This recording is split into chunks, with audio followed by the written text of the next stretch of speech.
Hey guys, how are you? Hopefully everything is good on your side. Today we're going to continue with a very nice little project, something that a couple of you have been asking for, and it's a little bit of what we're working on right now. So here we go.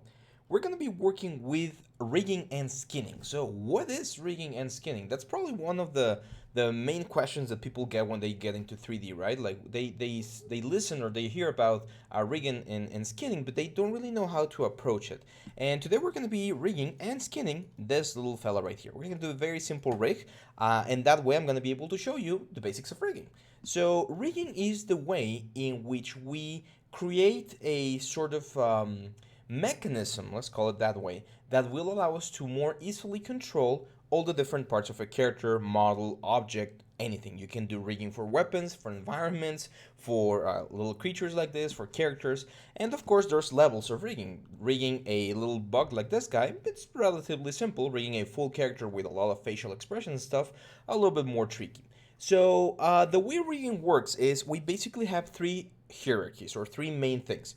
We're gonna have the geo, which is this one right here. We're gonna have the bones, the joints that are gonna drive the geo, and then we're gonna have the curbs or the controllers, which are gonna allow us to, as the name implies, control the object. So bones are located here inside the rigging tab. It's this second button right here, create a joint. And the cool thing about bones is that, well, there's a couple of cool things about them, but one of the cool things is when you create a chain of bones, they will be parenting each other, or they will create a parent chain, so that if I move the first bone, everything else will move as well. This is very handful when we're doing things like, for instance, a finger. So if I were to grab these three things and rotate them, you're going to see that it rotates in sort of like a claw shape. That's because we're rotating all of the elements at the same time, and something known as a double transformation is occurring. So if I check the rotations of this guy, right here on the transformation, you're going to see that it has 0 rotations, right? If I rotate this on the y-axis, you see that we get now -2, -20, minus whatever.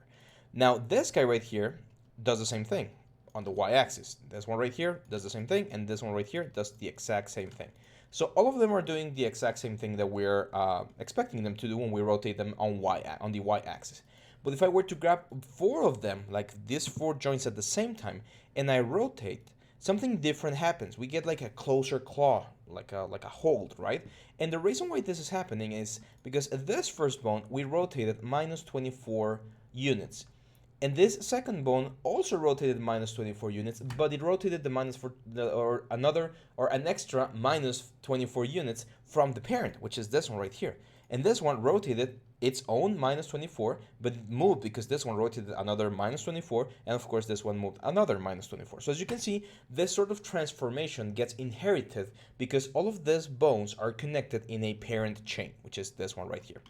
So when we're talking about a rig, the first thing that we need to decide is how are we gonna move the whole thing? Like we need to plan out how we want this little bug to be rigged pretty much. So I'm gonna go to a top view, and I'm actually gonna print this. Let's go into Photoshop.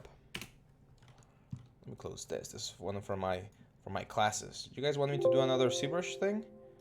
Just let me know in the comments if you want us to do more like character stuff, and I'll be happy to do. I know I promised that the next project is gonna be the helmet, but maybe after that one we can do another like character or something. So I'm just gonna create a new document here. Let's Control V. You're gonna see my recording setup over here. That's fine. So what I want to show you here is we need to think about how we want the whole little like character to move. And we always think about a rig in the most from bigger portions to smaller portions. So I'm probably gonna have a main bone on the torso that's gonna move the whole thing. So if I grab that bone and move it around, the whole character is gonna move around. Then from this bone, I probably want to connect one bone that's gonna go to this area where the little rib cage is, or the torso or the tail, so that if I want to rotate this bone around, I can have a little bit of like movement on the tail, right? So all of this is a solid object, including the light bulb. So everything is going to be just one big chunk of geometry moving around from this pivot point right here, which is where the second joint is going to be. Then for each leg, we're probably going to have one joint right where the leg sticks to the torso. So right about there. And depending on how much movement we want to have on the legs, which in this case, they do have a couple of extra elements here, I'm going to have 1, 2, and 3. So 1, 2, and 3. 1, 2, and 3. And we're going to have our little joints right there. And this, of course, is going to happen on the other side as well. I'm not going to draw it to save a little bit of time, but it's going to be there. Then we're going to have another joint going into the head. And from the head, I'll probably add a couple of joints going into these little antennas. So if we want to, we can animate those antennas as well, like that. Now, of course, this guy is going to be combined or pretty much anchored to this bone right here. And since these legs are part of like this big geometry, they're going to be anchored over here. So as you can see, we have our general plan of how we want our rig to work, right? This is roughly how we want everything to look. So now it's time that we start adding the bones.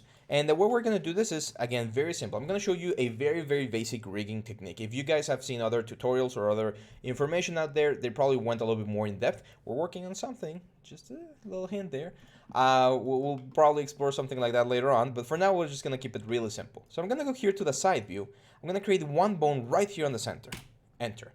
Now we can see it because of course it's underneath everything, but if we check this bone right here, this is going to be X-ray joints, and we have our little nice bone right there. So this bone, we're going to call it the chest bone. Chest underscore GANT, which is joint.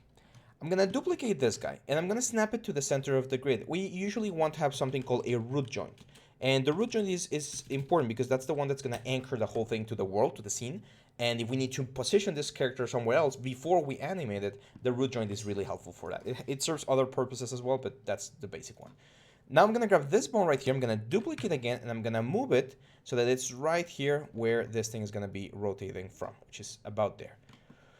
Then I am going to grab this one again. I'm going to duplicate it, and I'm going to position it right at the beginning of the head, which is right about there. And we're going to go Control D, and we're going to go to this little antenna right here. No need to scale the joint. We can leave it like that. That's totally fine. The only thing I'm going to do is I'm going to move it to the side, right where the antenna meets the body, which is about there. There we go. So now this guy, we need to rename this. So I'm going to call this L because it's on the left. Antenna underscore joint. There we go. And I'm going to call this, that's the head. So it's going to be head. Usually for center things, I like to add the C. So that's C head underscore joint. This is going to be, I'm going to call this, it's not the torso. Let's call it tail. So C underscore tail underscore GNT. And then this, of course, is going to be C underscore chest. There we go. So we have the bones positioned exactly where we want them.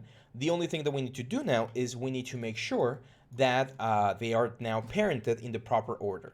So this guy, which is the tail, is going to be a son. It's going to be parented to this guy right here. That's P. What does parent mean? I don't think I've clarified that. Whenever you have a direct parent, when an object is the son of another thing or an object is the parent of another thing, whatever the parent does, that's what the object will do as well. So if I take this guy right here and move it up, the son will follow.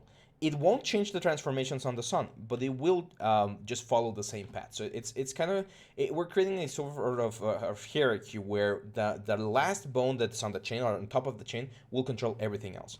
So this chest bone is going to be a son of the root bone. So the root bone is going to be the main parent, the parent of everything. Then the head is going to be a parent of the chest bone. Oop. There we go. The little antenna is going to be the parent of the little head right here. There we go.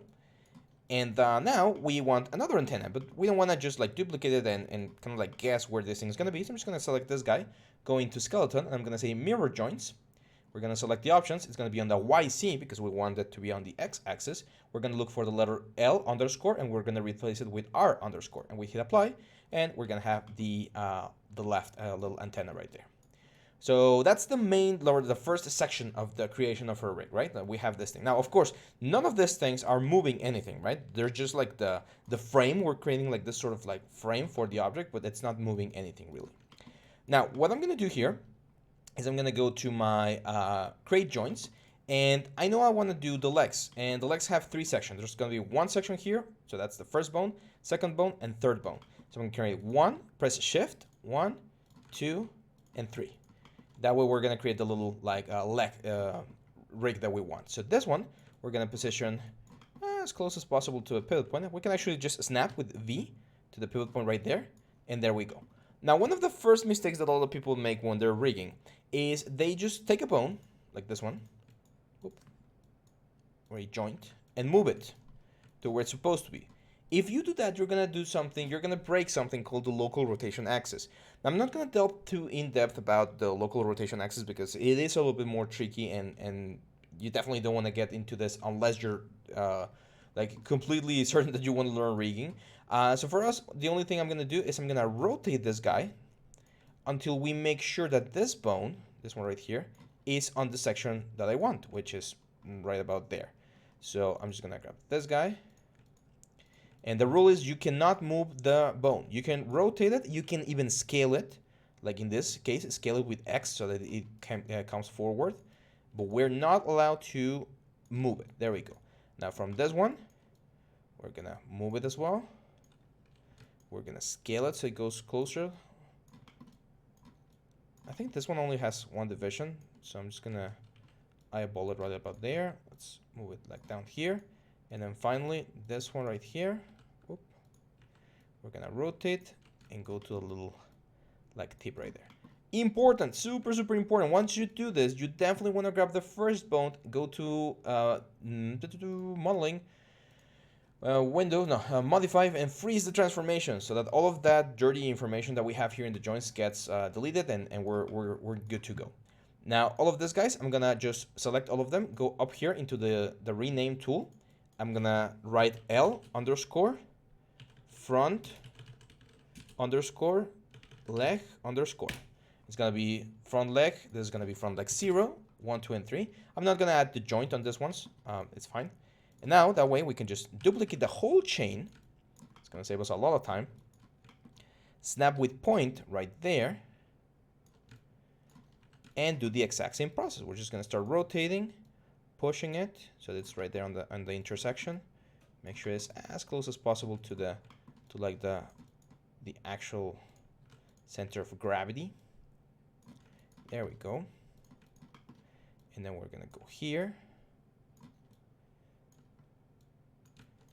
And again, just move it a little bit. And then this guy. This one we're actually gonna keep it on the tip here, so we're not gonna be able to move the little like coil thing that we have there. Now the whole thing, the whole chain here, I'm just gonna rename it. Instead of L front leg, we're gonna call this L mid leg because it's the middle leg. Make sure that we get rid of this one. By leaving the underscore, Maya automatically will number them, which is what we're going for. There we go. And then finally, we're just gonna grab the same guy, the same like beginning of the chain here. This one right here. Freeze transformation. Remember, we're freezing transformations to make sure that everything is clean. We're gonna Control D again. Move this back. Snap it right there. There we go. And again, do a little bit of the movement here. Now, again, if you're following along, if you're doing this little exercise, I must warn you, this is not like the super, super proper way to do a rigging. I'm not super worried about this particular character right here because since he's a mechanical element, I'm sure that the rig will work just fine. But if we were doing a character, there's a lot of other things that we definitely need to keep into account to make sure that any animator that tries to animate a character won't have any issues. But for fast stuff, for like props, maybe you're rigging like a ventilator or a door or something, this is perfectly fine. Now, yeah, that's a little bit on the wonky side here, so let's fix it. We definitely want this to be as clean as possible. So there we go. Very important, we again do not move the bones. You're not moving them. You're just rotating them and scaling them. There we go. So now this final chain, we're gonna call this final chain L back leg. There we go, and underscore 0. We're gonna grab all of the top chains here, and we're gonna do the exact same thing on the rigging options. We're gonna say skeleton, mirror joints, or actually, I think we have to do one by one. So, mirror joints, and mirror joints. And we have the joints on the other side. So, as you can see, the little skeleton of our character is starting to look very, very nice. Now, I'm gonna grab the top parents of the front and mid leg for both sides, and we're gonna parent that to that one right there. How did I do that? Very easy. I just shift selected or control selected the ones that I want, these ones, and then shift selected the chest element and hit the letter P as in parent. And there we go. Those are now parented. Now both back legs are going to be parented to this backbone right here. So that if we move the whole thing here, the legs are also going to move. Very important. We want to keep the legs pretty much together with the whole tail. Now there's one thing I didn't plan for on the initial what's the word, on the initial skeleton drawing that we did back here, and those were the wings. So we definitely need one bone here on the wings that's going to control the rotation of the wings. Now some people like to add the tip joint, which is the end of the joint or the end of the joint chain. I'm not going to add it because I don't find it necessary right now, but it is a good visual thing. So I'm just going to create one bone here, and with snapped point I'm going to snap it right here, which is where the wing rotates at, which is this like sphere right there. So right about there. And I'm gonna call this left wing. And then we're gonna mirror this, so skeleton mirror joints. And then these two guys are of course gonna be parented to the chest. And there we go. So if we take a look at the skeleton, this skeleton right here represents everything we need to have for our element. Now it seems like we didn't go exactly where we want, so I'm going to press Shift P to unparent, and then I'm going to select this guy again. Oh, this. The new Maya has a difficult time selecting bones. Sometimes it was easier. I'm just going to press Alt 2 to hide the geometry. There we go. Just hit P there. There we go. So now this is the skeleton that we want. So think about like a puppet, like the puppet with strings. That's pretty much what we're doing here. We're creating the strings that are going to move the geometry of our character. Alt 2 to bring it back. And now we're going to jump into skinning. So skinning is the process by which we combine, or not combine, it's the process that we use to connect the joints to the geometry, okay? Now, by default, there's several ways to do skinning. I'm going to show you one very basic one, and then I'm going to clean it up so that everything moves and rotates the way we want.